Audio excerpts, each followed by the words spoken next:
네, 안녕하세요. 남문교회 셀리더 여러분. 이제 5월 가정의 달을 맞이해서 우리가 이제 셀 성경 공부 시작합니다. 그래서 4월 마지막 주가 지나고 이제 다음 돌아오는 주는 이제 5월이 되네요. 5월이면 우리가 늘 가정의 달 해서 가정에 대해서 한번 생각해보고 또 우리가 하나님의 사람으로서 공동체로서 교회로 부름을 받았는데 혼자 살아가는 존재가 아니잖아요. 그래서 이제 어떻게 서로 사랑하면서 살아가야 하는지에 대해서 깊이 생각해보고 그 가운데에서 하나님의 인도하심을 받는 그런 시간들이 되면 좋겠습니다. 이제 이번 가정의 달에는 이제 저 교육자들이 좀 고민을 좀 했습니다. 첫 주에는 보통 자녀 교육에 대한, 그리고 두 번째 주에는 보통 부모 공경에 대한 설교를 하고 쭉 가는데, 어떤 면에서는 제가 이제 남원교회 부임해서 2013년에 부임했으니까 12번째잖아요. 12번째죠. 이제 올해 가정의 달이. 그러면서 좀 올해는 어떻게 좀 사랑할까 구체적으로 좀 실천해보는 그런 5월이 됐으면 좋겠다 그런 생각이 들었어요. 원론적인 부분들에 대해서 우리가 늘 배워왔는데 중요하죠. 근데 이제 실천적으로 우리가 좀 이렇게 사랑하는 삶을 살아보자. 자녀를 향해서는, 부모를 향해서는, 또 배우자를 향해서는, 또 이 세상을 향해서는 좀 이렇게 사랑해보자 하는 그런 생각을 가지고 준비하게 됐습니다. 그래서 조금 여러분들이 이제 요 5월에 할 때는 제가 이제 좀 실천 사항을 좀 줄 거예요. 그래서 이러이러한 것들을 한번 해보세요 할 텐데, 셀별로 좀 부탁드리는 거는 셀에서 실제 한번 그런 것들을 좀 해보셨으면 좋겠어요. 그래서 이제 좀 우리가 조심스러운 부분은 이제 배우자 같은 경우에는 사별하신 분도 계시고, 또 이혼이라는 게 또 내가 최선을 다하고 하고 싶어도 도저히 안 돼서 어떤 힘든 이혼을 경험하신 분들이 계시잖아요. 그래서 이제 배우자 부분에 대해서는 모든 사람이 적용할 수 없겠고, 또 청년들 같은 경우는 아직 배우자가 없으니까 이런 부분에서 적용한다는 게 사실 힘들죠. 그렇지만 좀 함께 생각하면서 꼭 배우자가 아니더라도 내가 함께 생활하고 있는 어떤 다른 사람을 어떻게 사랑할까, 이런 고민들을 하면서 좀 사랑의 실천적인 부분들을 고민하면서 5월을 좀 보냈으면 좋겠습니다. 그래서 어떻게 사랑할 것인가, How to Love라는 주제를 가지고 쭉 진행을 해 나가도록 하겠습니다. 이제 왜냐하면 제가 이제 크리스찬 가정을 쭉 보면서 좀 고민이 있었거든요. 왜냐면 이제 우리가 전통적으로는 늘 어떤 가정 그러면 이런 개념을 많이 가지고 계셨던 것 같아요. 교회에 맡겨놓으면 교회가 아마 알아서 하는 거지 뭐, 이런 생각들. 근데 이제 우리가 실제 교회에 맡기고 알아서 잘 하겠지 그런데 주일학교 교육부 이게 좀 초등부 중고등부 나오고 교회 안 나오는 자녀들이 계속 나오게 되고, 또 그냥 나는 교회 열심히 다니고 예배 잘 나오면 돼 하지만 아무도 인간관계를 어떻게 해야 되는지, 관계에 대해서 알려주지 않고, 그러면서 크리스찬이라는 타이틀은 가졌는데 사회생활은 굉장히 못하기도 하고, 또 관계에 되게 미숙하고 한 그런 일들이 우리의 삶에 실제 많이 있거든요. 그러니까 우리가 이제 셀 모임을 통해서도 그렇게 관계를 계속 가지면서 서로 나눔이 필요하고, 또 신앙 안에 서로 격려하고, 또 어떻게 인간관계를 가져야 되는지 계속 고민하면서 좀 성숙한 그리스도인이 되어가는 게 굉장히 중요해요. 그래서 좀 하여튼 실천을 해보는 그런 시간이 되면 좋겠다, 그런 생각이 들었습니다. 자, 이제 첫째 주 주제는 이겁니다. 어떻게 자녀를 사랑할 것인가, 이 부분에 대해서 자녀. 이제 둘째 주는 부모, 셋째 주에는 배우자 꼭 배우자뿐만 아니라 친구나 형제까지. 그리고 네 번째 주에는 세상. 오늘 세상을 구원하기 위한 하나님의 교회라는 주제를 가지고 말씀을 나누었는데, 그런 일맥상통하는 면에서 어떻게 세상을 사랑할 것인가, 이제 이런 고민들을 함께 좀 해보았으면 좋겠습니다. 자, 그러면 이제 주제 말씀은 요한 1서 3장 18절인데 이 말씀이에요. 자녀들을 우리가 말과 혀로만 사랑하지 말고 행함과 진실함으로 하자, 이런 말씀입니다. 제가 이 말씀을 설명할 때마다 우리 성도들한테 이런 말씀을 합니다. 말과 혀로는 사랑하지 않아도 된다는 말이 아니라 여기서 말하는 건 말로만 하는 게 문제다는 거죠. 행함과 진실함으로. 이제 맛있는 거 먹어, 그리고 아무것도 안 하는 그런 걸 말하는 거죠. 근데 사실 우리의 많은 사랑은 말로도 해야 되거든요. 그러니까 말로도 사랑하고 행함으로도 해야 되는 그런 부분들이 있어요. 그래서 제가 이제 그 일본 문제를 미리 잠깐 보면 제가 이 내용을 좀 많이 참고할 거예요. 이번에 할 때 게리치 푸만이라는 사람이 사랑의 5가지 언어라는 책을 썼어요. 제자반 하신 분들은 다 읽어봤을 겁니다. 이제 이분이 고민한 게 이거예요. 수많은 가정 상담을 하고 배우자 상담을 하는데 이 참 어려운 부분 중에 하나가 뭐냐면 서로 사랑해요. 근데 사랑을 표현할 줄 모른다는 거예요.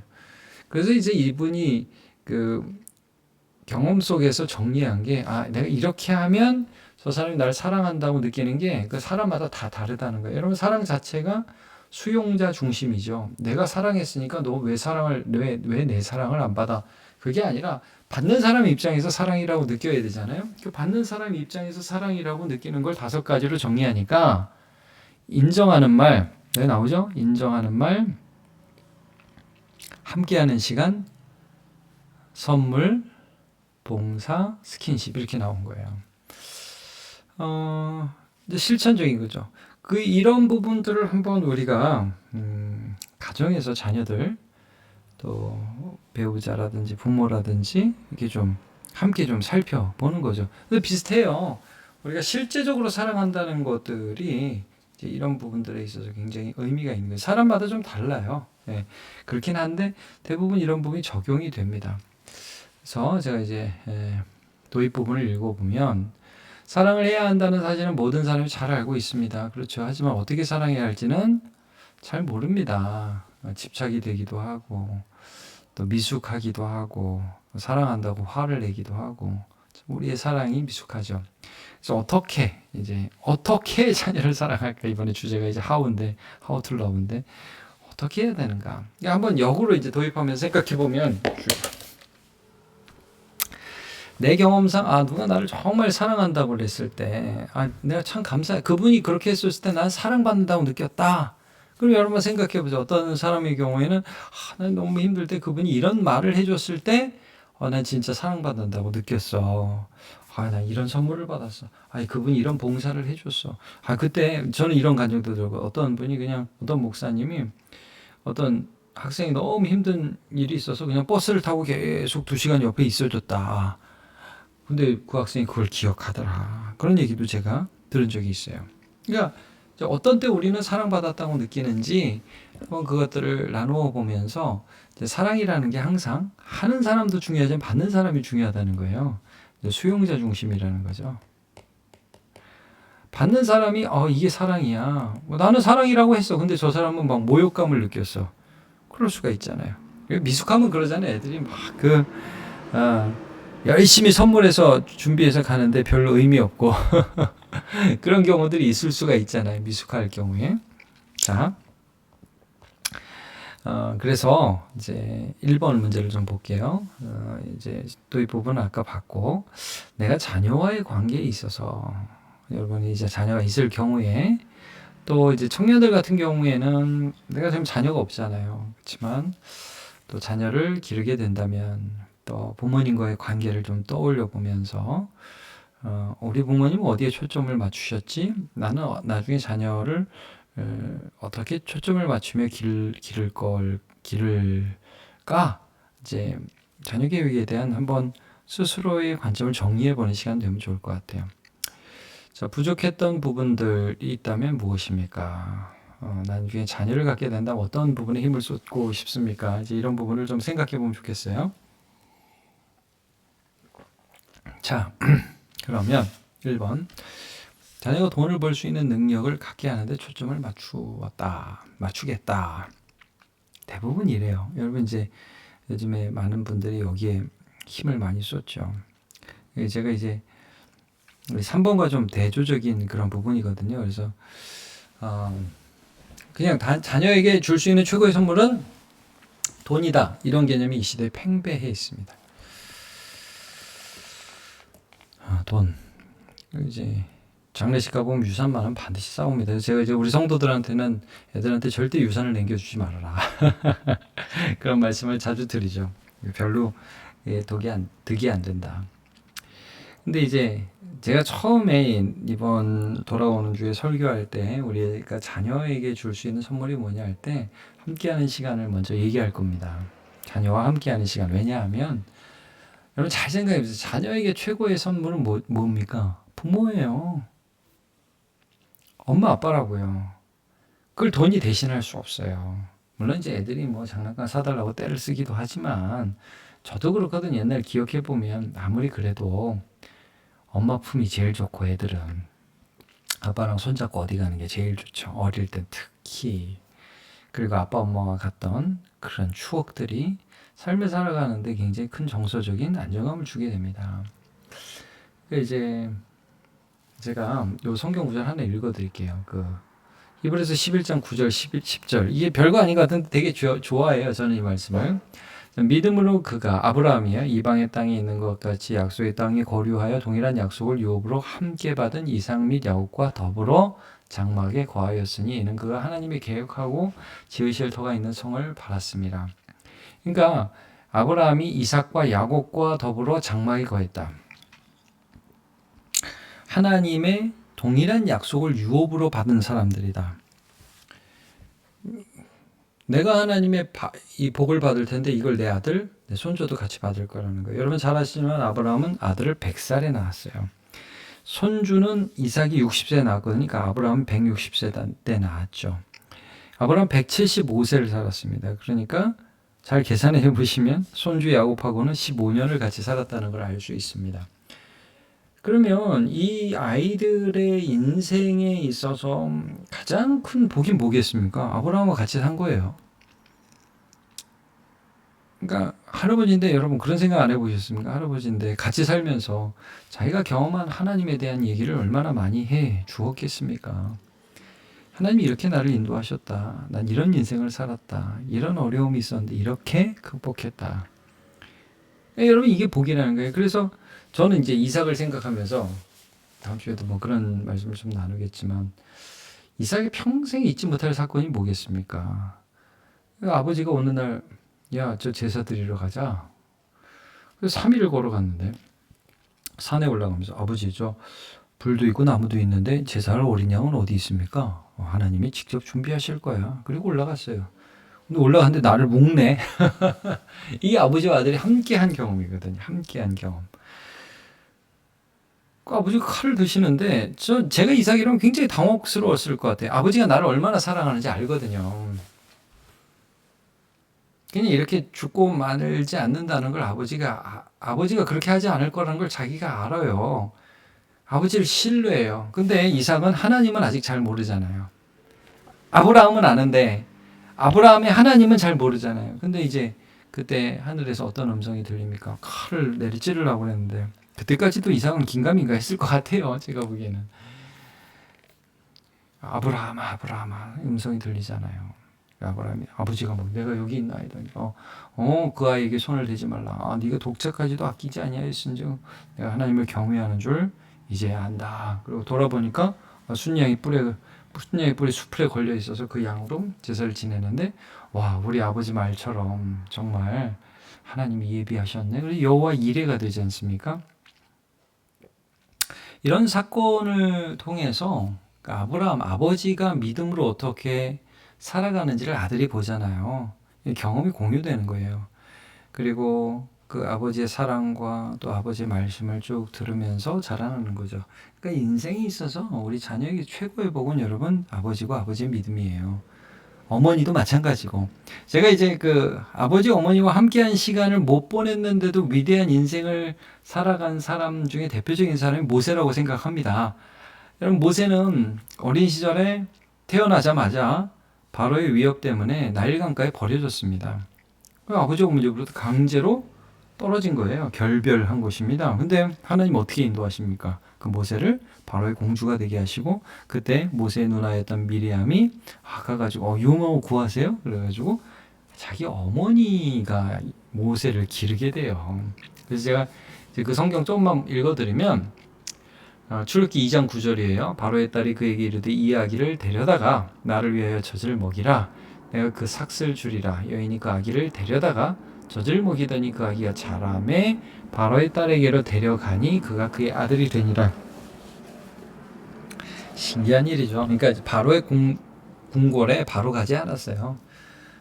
진짜 어머니 밑에서 젖을 먹으면서 엄마와 함께 자라면서 네가 누군지 정체성이라든지 이런 것들을 다 알게 되었을 것이라고 우리가 추측할 수 있습니다. 그러니까 이런 식으로 해서 우리에게 최고의 복, 우리 자녀에게 최고의 복은 내가 주는 뭐가 아니라 나라는 거예요. 부모 입장에서 내가 아이들의 최고의 복이라는 것을 잊지 않았으면 좋겠어요. 그래서 이제 실제 우리가 살아가면서 부모가 점점 이 시대가 자꾸 뭘 해주려고 그러면서 부모는 늘 지쳐있는 게 애들한테 참 그렇지 않으려고 애를 쓰는 부모님이 많아서 제가 늘 감사드려요. 근데 그 아이들과 함께 좋은 추억을 갖고 또 아빠가 함께 놀아주기도 하고 엄마와 함께 얘기하고 이런 것들 얼마나 소중한 추억인지 모릅니다. 그러니까 함께하는 시간, 제가 숙제로 드린 게 우리 자녀들과 늘 함께하는 시간 아마 가지실 거예요. 근데 아주 즐겁게 자녀가 자녀다울 수 있도록 이렇게 함께하는 시간을 가지는 거 좋은 사랑입니다. 자녀가 믿음을 가질 수 있도록 돕는다. 그러니까 뭐냐면 제가 이제 다음 주에 할 주제는 이제 믿음을 전수하는 게 최고의 사랑이라는 거죠. 이제 주의 교훈과 훈계로 양육하라는 말씀이 계속 나오고 신명기 6장에는 말씀을 가르치라라고 강론하라고 명령하지 않습니까? 이제 언젠가 우리는 이 아이들을 떠날 것인데 이 아이들이 믿음을 가질 수 있도록 돕는 것, 이제 그게 우리가 사랑하는 방법이죠. 그래서 저는 지금까지도 그럽니다. 저녁에 야 우리 기도하자 모여서 같이 기도하고 짧겠지만 또 대화하면서 애들이 질문하잖아요. 이런 거는 뭐예요? 성경에 이런 내용은 어떤 의미예요? 왜 그렇게 써 있어요?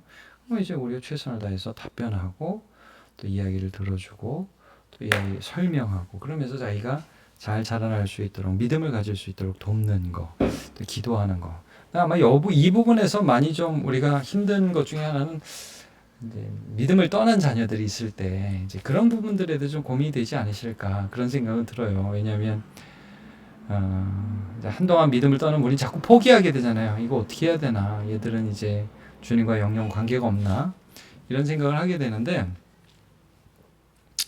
우리 포기할 필요 없는 것 같아요. 기도하고 천천히 인격적으로 걔가 왜 떠나게 됐는지 이제 그런 것들 좀 생각해 보시고 기도하고 문자도 보내고 사랑도 고백하고 기다려주고 그러면서 우리 계속 그 일들을 해 나가는 것이 필요하겠죠.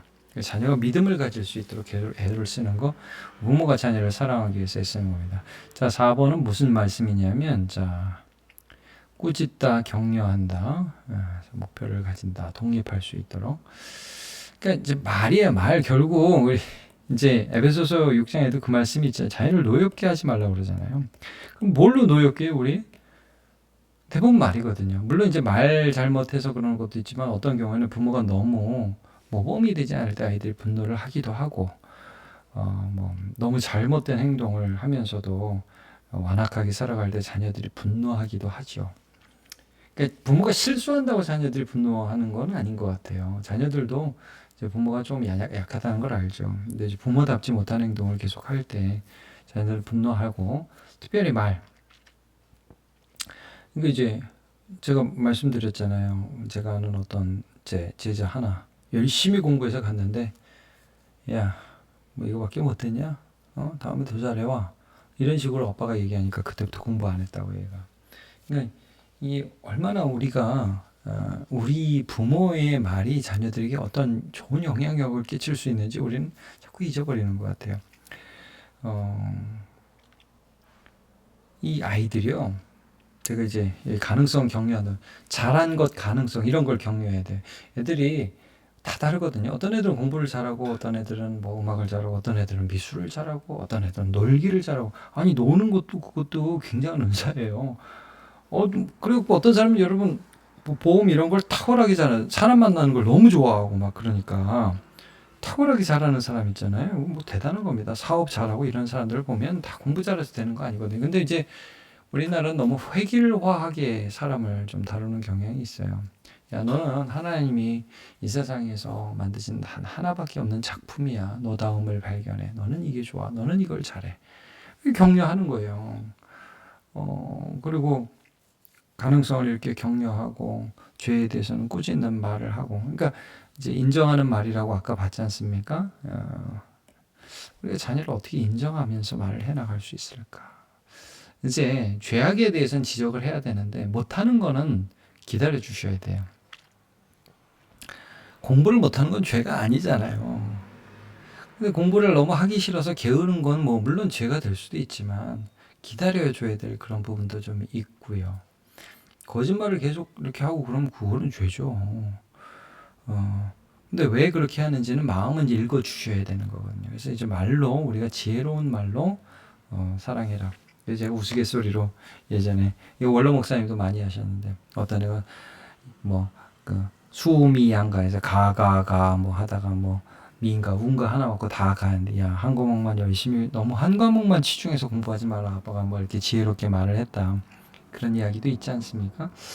어쨌든 아이의 마음을 잘 다스리면서 격려하면서 하는 그런 것들이 우리가 할 수 있는 사랑이라는 거죠. 그래서 이미 자녀들이 다 장성한 경우라도 좀 이번 한 주간에 내가 이 중에 좀 할 수 있는 사랑이 무엇인지 한번 실천해 보시면 참 좋겠습니다. 부모님들 늘 애쓰시는 거 제가 알아요. 굉장히 애쓰시고 계시고 수고 많으세요. 자, 그래서 2번이 겁니다. 이번 한 주간 구체적으로 자녀를 사랑하면서 실천해야 할 부분이 있다면 나눠봅시다.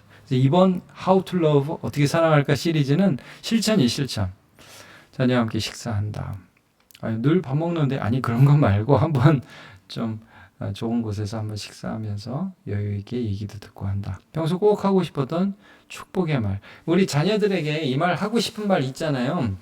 그런 거 한번 해주세요. 야, 나는 너를 보면서 너는 이쪽에 참 재능이 있는데 기대하고 있어 사실. 지난번에 아빠가 이런 잘못을 했는데 좀 미안한 마음이야. 사실 나는 너에게 이런 하나님의 뜻이 있다고 보여줘. 나는 기도한단다. 뭐 여러 가지 말들이 있겠죠. 축복의 말. 그러니까 저는 그 성경을 보면 여러분 그 축복이라는 게 많이 나오잖아요. 야곱의 축복, 뭐 모세의 축복, 축복이 많이 나와요. 근데 이제 왜 하나님이 축복을 시키셔요? 그 축복을 듣고서 하나님이 복을 주시는 거거든요. 복은 하나님이 주시고 복을 비는 건 우리라서 우리는 축복하고 하나님 복을 주시죠. 근데 이 자녀들을 축복하는 말들을 하는 게 얼마나 좋은지 몰라요. 이제 우리 성도들한테 제가 늘 이걸 강조하잖아요. 자녀들이 학교를 가건 어디를 가건 잠깐 머리에 손을 얹고 기도하시라. 하나님, 우리 아들, 딸이 또 오늘 하루를 나가 삽니다. 주님 지켜주시고 악으로부터 보호해 주시고 아름답게 이 사회에 주님의 빛과 소금으로 살게 해주세요. 축복하는 거예요. 그게 자녀의 마음에 남고 자녀의 삶에 하나님이 은혜를 주시는 것을 경험하게 되죠.